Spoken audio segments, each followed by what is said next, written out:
Usul ke-56, riwayat-riwayat sama ada berupa hadis atau asar yang menyebutkan tentang kutub atau jamaknya aqtab, ghaus atau jamaknya aghwas, nujaba, nuqaba, autad, usub, khatamul awliya dan sebagainya, dan lain-lain gelaran para wali yang tersebar dengan meluas di kalangan ahli sufi, tidak ada satu pun sahih.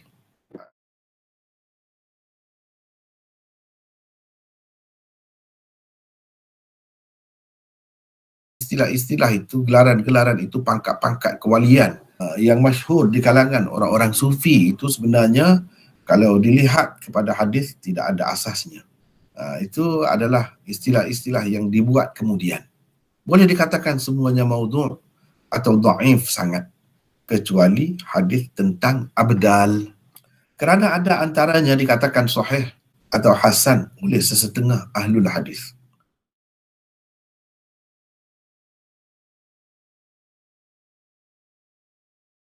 Bagaimanapun hadis-hadis atau asar-asar tentang abdal juga kebanyakannya tidak sahih dan tidak juga hasan.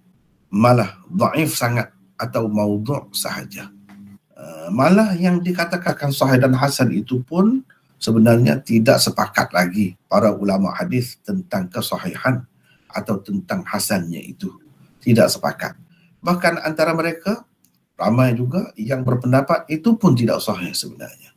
Kalau kita terima hadis itu sebagai sahih atau hasan, tidak boleh juga kita pakai perkataan itu dengan makna menurut istilah sufi. Tak boleh. Itu tak betul. Kita hanya boleh memakainya dengan dari segi makna, dari sudut bahasanya itu adalah beberapa makna yang sesuai, yang tidak bercanggah dengan hadis-hadis yang lain.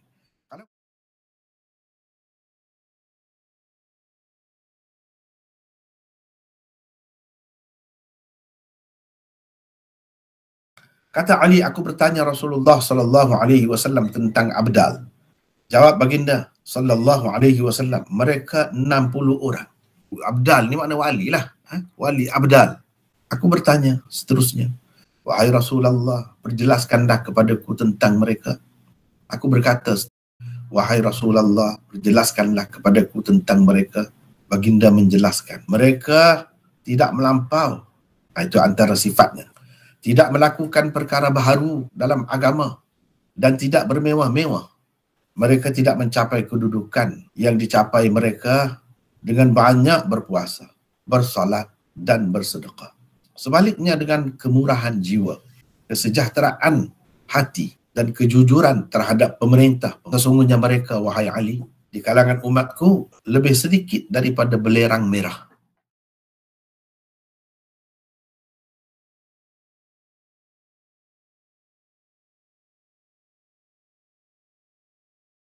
Di dalam sanadnya terdapat beberapa orang perawi bermasalah. Yang paling teruk daripadanya ialah Mujashih bin Amr. Dia adalah salah seorang pendusta besar. Bila ada dalam sanad sesuatu hadis itu pendusta besar, dengan sendirinya kita dapat buat keputusan bahawa hadis itu maudhu'. Kita seharusnya percayalah. Kalau tidak cerita tu tinggal cerita saja. Untuk apa diceritakan? Untuk kita pegang. Bila jadi pegangan, itu dah jadi akidah. Bila dah jadi akidah, tak boleh. Tak boleh. Hadis macam ni. Itu benarnya. Salah satu tanda kepalsuan hadis ini ialah ittirab pada matannya. Baik pada bilangan mereka, tempat tinggal mereka. Tapi kalau kita tengok matan dia, begitu juga. Dia bercanggah-canggah tu. Di dalam riwayat contoh pertama, jumlah mereka disebutkan 60 orang. Sedangkan di dalam riwayat yang dikemukakan sebagai contoh kedua pula, mereka dikatakan seramai 40 orang. Itulah dipanggil ittirab, tidak tetap, ketidaktetapan, tidak konsisten hadis itu. Di dalam riwayat Ubadah bin As-Samit pula, sebutkan seramai 30 orang. Apa ni semua ni? Kenapa tidak tetap? Daripada gambaran sifat-sifat abdal yang disebut di dalam hadis-hadis mengenainya, dapatlah dikatakan mereka adalah orang-orang istimewa yang disayangi Allah. Kita panggil awliya illah. Cuma tentu sekali timbul kemusykilan bahawa apakah orang-orang istimewa yang disayangi Allah dengan sifat-sifat yang tersebut itu hanya ada di Syam sahaja?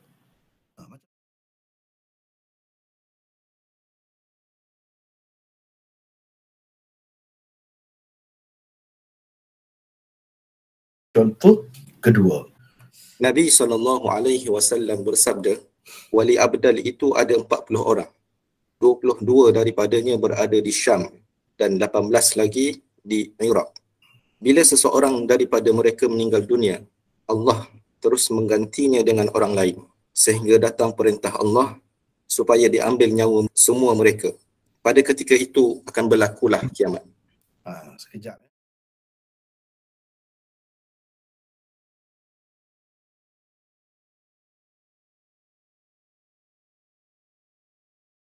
Di dalam sanadnya ada Al-Ala bin Zaidal. Ia mengada-ngadakan yakni mereka hadis. Ibnu Hibban berkata, Abu Marzuk selalu mereka yakni mengada-ngadakan hadis.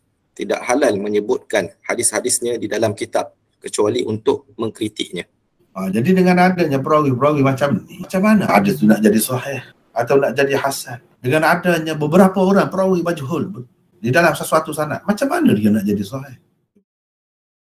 Ibnu Jauzi berkata, tidak ada satu pun daripada hadis-hadis ini sahih.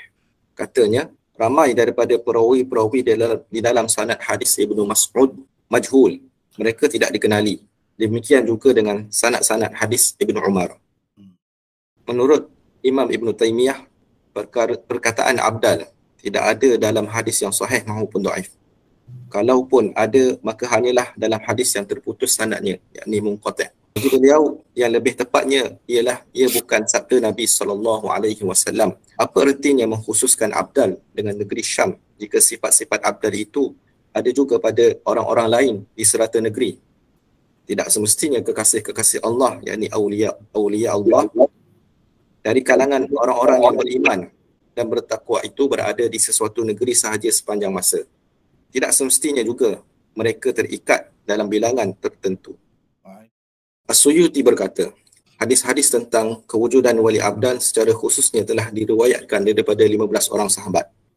Kalau kita tidak belajar hadis betul kan, letihlah terduduk dah kita. Ni dalam kitab ni sampai 15 ni sahabat saja ni dalam kitab ni. Sebab tu saya kata kalau kita tidak belajar kan, terduduk, lemahlah kita. Jadi terpaksalah akui orang kata sahih, kita pun kata sahih. Nak kata apa dah? Apa lagi ada orang macam Suyuti. Kalaupun ada di antaranya yang tidak sahih, tapi dengan sebab ada satu atau dua yang sahih, dia sudah jadi sahih li ghairi. Ramai juga ulama yang tidak bersetuju dengan pendapat As-Suyuti itu. Bagi mereka, walaupun banyak hadis tentangnya, tetapi hampir kesemuanya tidak sahih maupun hasan. Ia berkisar sekitar dhaif atau maudhu' sahaja. Kalau ada pun hadis sahih atau hasan berkenaan dengan wali abdal itu, maka hanya satu atau dua sahaja. Yang lain-lain tak usah cerita lah. Gelaran-gelaran lain tu semua kutub ke ghaus ke apa ke, tak ada satu. Kalau nak ada pun tentang abdal. Jalaluddin Suyuti, kebanyakan hadis yang dia kemuka tu bukan tentang yang lain, bukan tentang kutub, bukan tentang khatamul awliya, bukan apa, tentang abdal yang banyaknya. Jalaluddin Suyuti ni terkenal sebagai salah seorang ulama hadis yang mutasahil, terlalu ringan, mudah nak meluluskan hadis. Bahkan setengah-setengah ulama geram dengan dia, tak suka dengan dia, mereka katakan dia ni hatibul lail, pemungut kayu api di waktu malam. Tak tahu ular ke ada, jengking ke ada, dia tak nampak. Jadi setengah ulama kata begitu kepada dia. Sebab apa? Sebab inilah, cuba tengok ni, benda-benda gini. Bagi saya, banyaklah saya tidak setuju dengan dia. Saya lebih setuju dengan Ibnul Jauzi dan ramai lagi orang lain. Walaupun banyak juga ilmu dia yang memang bermanfaat kepada kita semua. Kita kena hormat dia sebagai ulama. Tapi dalam banyak perkara saya tak setujulah. Terlalu ringan, mudah nak meluluskan hadis.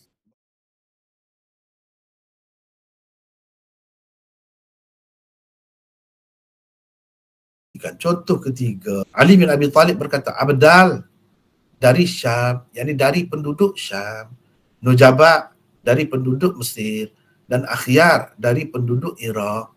Jadi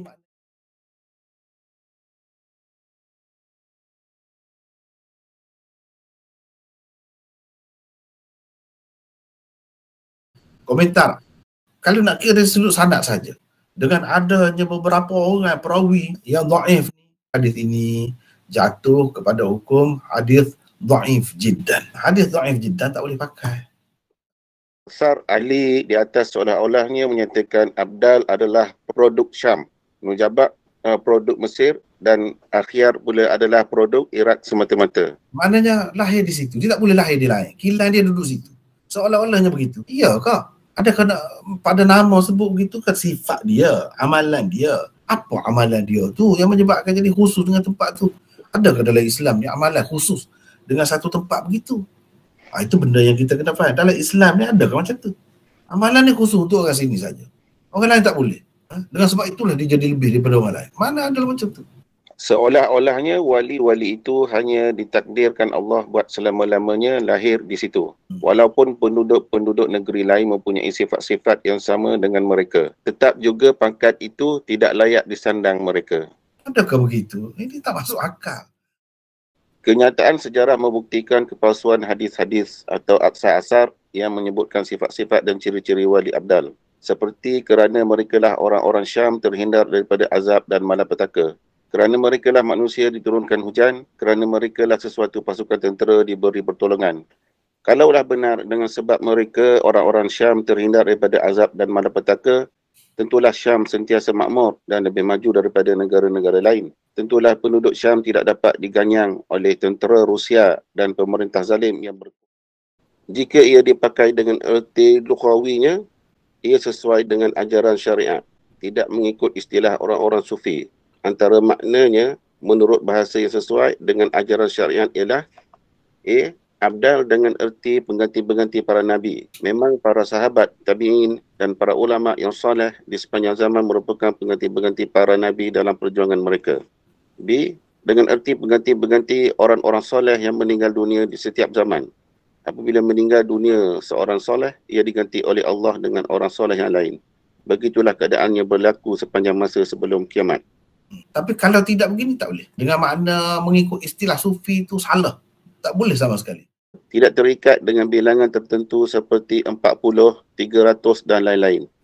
Tidak terikat dengan tempat-tempat atau negeri-negeri tertentu seperti Syam, Iraq dan lain-lain. Tidak menimbulkan kepercayaan bahawa manusia diberi pertolongan, mendapat rezeki dan terhindar daripada malapetaka disebabkan mereka semata-mata. Sama ada kerana doa mereka atau kerana keberkatan hidup mereka atau kerana adanya orang-orang yang bertawassul dengan mereka. Ibnu Al-Jauzi, Ibnu Taymiyah, Ibnu Al-Qayyim, Muhammad bin Muhammad Darwish, Rashid Ridha dan Albani, Syu'aib Al-Arnauf dan lain-lain adalah antara tokoh hadis yang dengan jelas menghukum hadis-hadis atau asar-asar yang mengandungi gelaran-gelaran yang popular menurut istilah tasawuf di kalangan orang-orang sufi, termasuk hadis abdal sebagai maudhu'.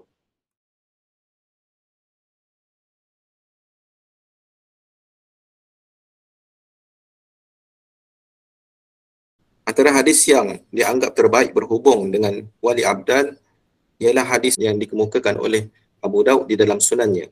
Ia adalah satunya hadis tentang abdal yang terdapat di dalam salah satu daripada 6 kitab utama hadis Sunan Sittah yang masyhur itu. Jadi dalam Nabi SAW bersabda, nanti akan berlaku perselisihan ketika meninggalnya seorang khalifah. Maka akan keluar seorang lelaki dari Madinah lari ke Mekah. Beberapa orang penduduk Mekah akan datang kepadanya dan akan mengeluarkannya dalam keadaan dia tidak suka. Lalu mereka membai'ahnya di antara rukun dan maqam Ibrahim. Satu pasukan akan dihantar kepadanya dari Syam. Mereka akan ditelan bumi di Baydha di antara Mekah dan Madinah. Apabila peristiwa itu dilihat oleh orang ramai, datanglah kepadanya Abdalus Syam dan As-Sa'ib Iraq. Lalu mereka membai'ahnya. Kemudian muncul seorang lelaki Quraisy. Keluarga sebelah ibunya adalah Puak Kalb, nama salah satu kabilah. Dia menghantar kepada mereka satu pasukan tentera yang akan mengalahkan pasukan tentera Kalb tersebut.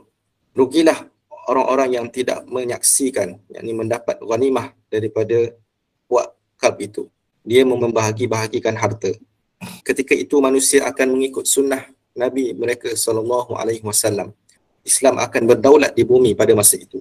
Dia akan memerintah selama 7 tahun, kemudian meninggal dunia dan jenazahnya disembahyangkan oleh orang-orang Islam.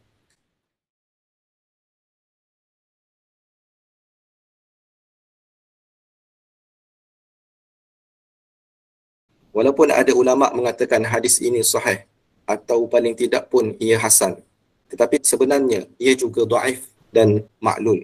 Maklul ni mana ada ilat ni, ada masalahnya. Mungkin ramai orang tak nampak. Tetapi ilat tu besar, menyebabkan hadis itu tidak boleh dikatakan sahih atau hasan. Az-Zahabi mengomentari hadis ini. Imran bin Daud Al-Qattan dikatakan dhaif oleh bukan seorang ulama rijal. Dia seorang perawi khariji, yakni berfahaman khawarij. Orang-orang yang mengatakan hadis abdal ada yang sahih atau paling tidak pun ada asalnya berhujah dengan mengatakan bukti hadis itu mempunyai asal ialah banyaknya penggunaan perkataan abdal di kalangan para salaf dan khalaf. Orang-orang tidak menerima hadis abdal sahih atau hasan pula berkata perkataan abdal dengan makna istilah orang-orang sufi belum lagi wujud di zaman salaf hingga ke abad ketiga hijrah. Kalaupun mereka menggunanya, maka ia tentunya digunakan dengan makna lughawinya, ini bahasanya semata-mata. Seperti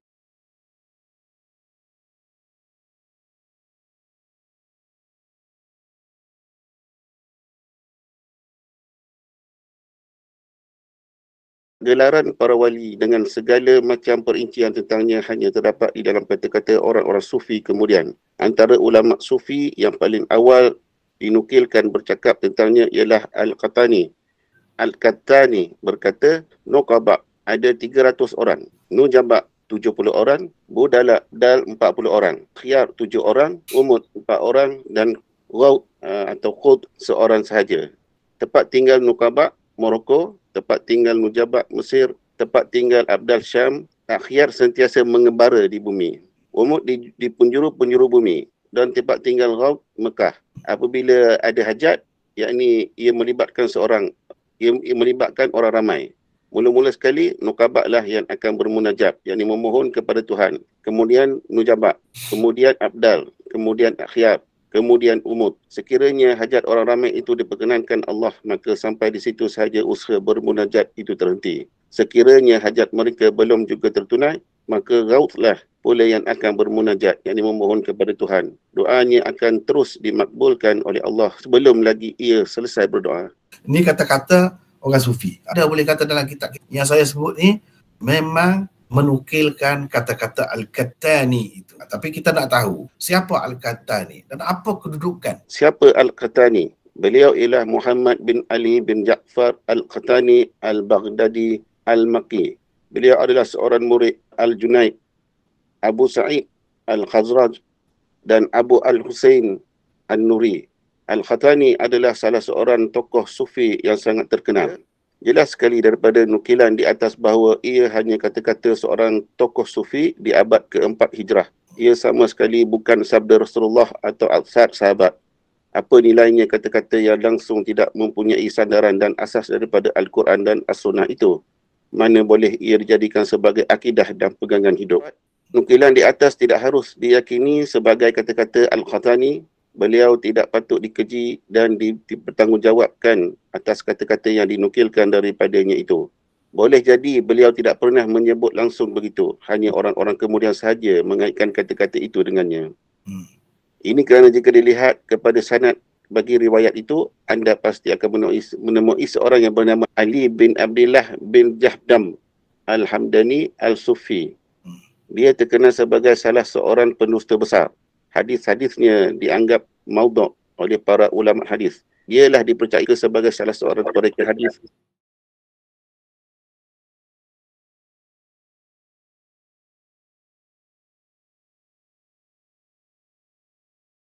Abdal atau Budala, Nujaba, Akhyar dan lain-lain menurut istilah orang-orang sufi dapat dilihat di dalam sekian banyak kitab mereka. Antaranya, 1. Abdal atau ialah sekumpulan wali yang merupakan jalul ghaib dalam bilangan tertentu. Mereka tidak dikenali orang ramai. Mereka juga terlibat dalam menjaga sistem. Apabila meninggal dunia seseorang daripada mereka, ia diganti dengan yang lain. 2. Wali abdal ialah orang yang mempunyai kemampuan untuk menggantikan seseorang yang berjasad serupa dengannya ketika dia pergi ke mana-mana sehingga tidak diketahui orang ketiadaannya. Atau dengan kata lain, ia adalah seorang yang mempunyai kemampuan untuk menjelma di alam rohani.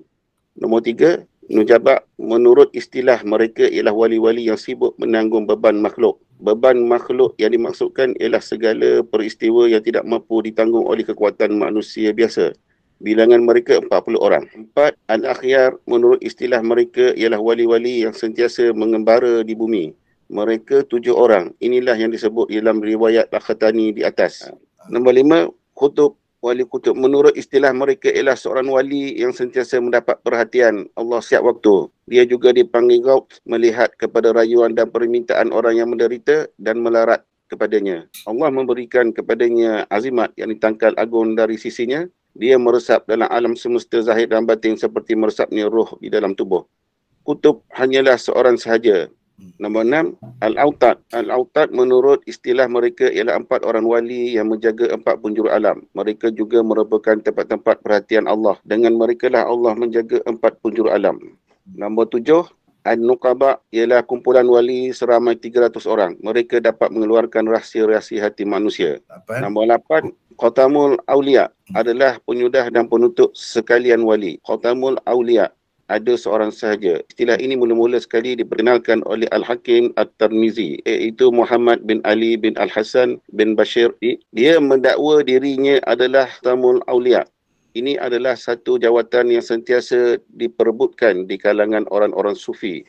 Masing-masing pengikut-pengikut tarikat mendakwa syekh mereka lah Khatamul Aulia. Banyak juga berlaku pengasas sesuatu tarikat itu sendiri yang mula-mula mendakwa dirinya sebagai Khatamul Aulia. Ahmad At-Tijani dah mendakwa dirinya sebagai Khatamul Aulia. Ni Ahmad Tijani ni pengasas kepada tarikat Tijaniyah lah. Sampai Malaysia ni pun ada.